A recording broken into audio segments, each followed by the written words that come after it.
आमच्यावरती गर्व वाटायला लागला की काय बाबरांना मराठ्यांनी जिंकलं तुम्ही असून आभार तुमच्या मस्त होते.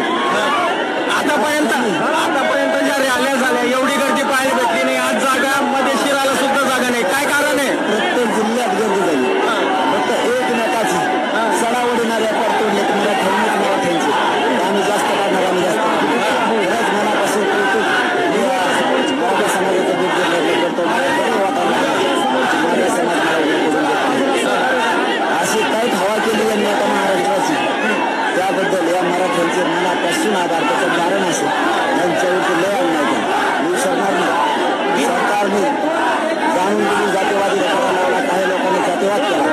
माझ्या मराठ्यांना डाग लावला दूरच्या जातीवादाचा. माझ्या मराठ्यांनी कधी जातीवाद केला नाही पण डाग लावला मराठ्यांना माझ्या जातीवादाचा. मराठ्यांना मारलं माझ्या गोरगरिबांना हाणमार झाला. या बीड जिल्ह्यातल्या मराठ्यांना खूप त्रास दिला गेला. केशी सुद्धा माझ्या बीड जिल्ह्यातल्या मराठ्यांना तरीही या बाबरांनी खचून न जाता न घाबरता सगळा गोर गरीब मराठा रस्त्यावर आला. मराठा काय असतो दाखवून दिला. आज मला गर्व वाटायला लागला या मराठ्यांचा आणि मी या जातीत जन्मलो मराठ्यांच्या जातीचा मला गर्व वाटायला लागला. माझ्या लोक म्हणायचे या जातीत जन्म घेऊन उपयोग नाही झाला. अशा पद्धतीने या ठिकाणी गर्दी झालेली आहे. आपण बघू शकतो या ठिकाणी मोठ्या प्रमाणामध्ये मराठा बांधव भगिनी या रॅलीमध्ये सहभागी झालेले आहे आणि अनेक ठिकाणी या ठिकाणी मनोज जरांगे पाटलांना उपस्थित लोक जे आहे आंदोलक जे आहे ते अभिवादन करत आहेत आणि या ठिकाणी मनोज जरांगे पाटील यांचा सत्कार देखील वेगवेगळ्या समाज संघटनांकडून केला जातो आहे. त्यांना अभिवादन केलं जात आहे. त्यांना शुभेच्छा दिल्या जात आहेत आणि त्यांच्या मागणीला पाठिंबा देखील दिला जातो आहे. या ठिकाणी त्यांचं ऑप्शन केलं जात आहे. त्यांना मिठाई भरवली जाते आणि त्यांच्या या मागणीला वेगवेगळ्या समाजातून पाठिंबा मिळताना या रॅलीच्या माध्यमातून आपल्याला दिसत आहे.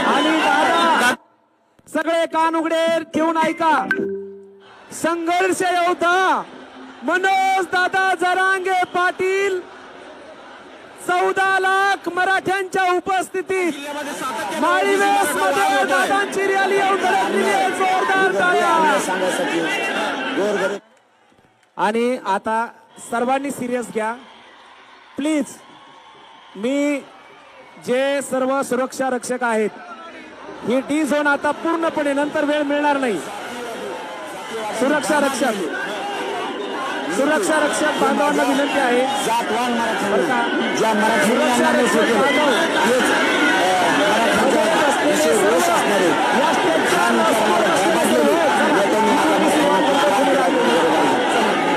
सांगायला आले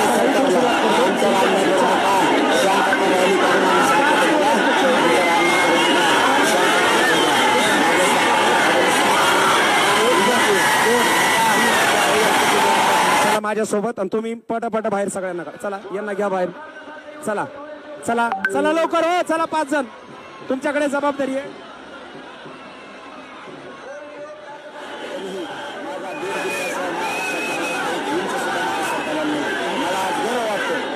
जातीत जन्म घेतला हिसाब केला असं वाटतं.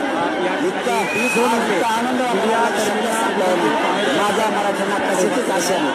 मराठा एकजूट झाला याची मराठ्यांना आनंद होईल. मलाही तोच आनंद होईल की माझा मराठा समाज स्वतःच्या मुलाच्या लेकरासाठी आणि ते आरक्षण मिळू नये म्हणून आमच्या जीवावर मोठा झालेली हा विचारणाऱ्या बरबाटलेली नेते ज्या मराठ्यांना त्यांना नाव ठेवायला लागले. त्यांना जातीवादी तुम्ही निवडणुकीत तुमची मताची गरज आहे म्हणून तेव्हा स्वयं घरामध्ये सांगितलं निवडणूक झाली. केसेस करायला लागले.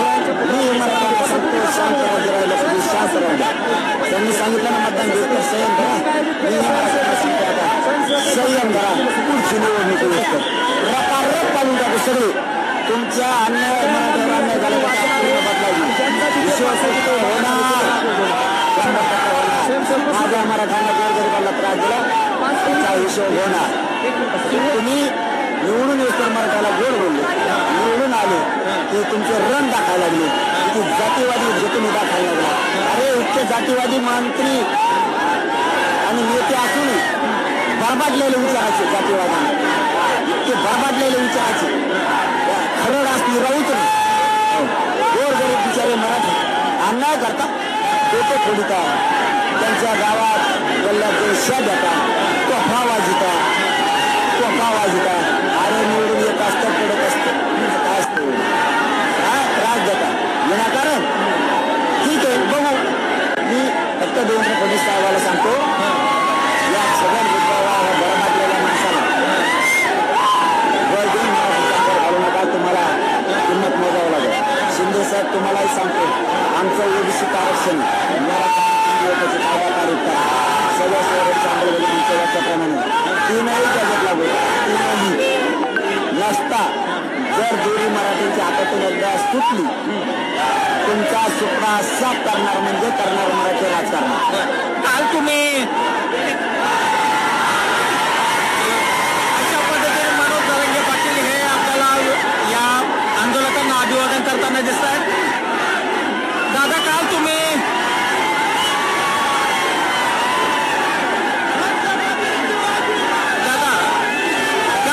गिरीश महाजन यांच्यावर टीका केली होती की तिथे 1,30,000पेक्षा जास्त मराठी आहेत, त्यांचे तुम्हाला पाडून टाकतील. त्यावर गिरीश महाजन यांनी म्हटलेलं नाही की मनोज जरांगे पाटील आता सगळ्यांनाच धमके देत सुटले. अरे मग बस ना म्हणा.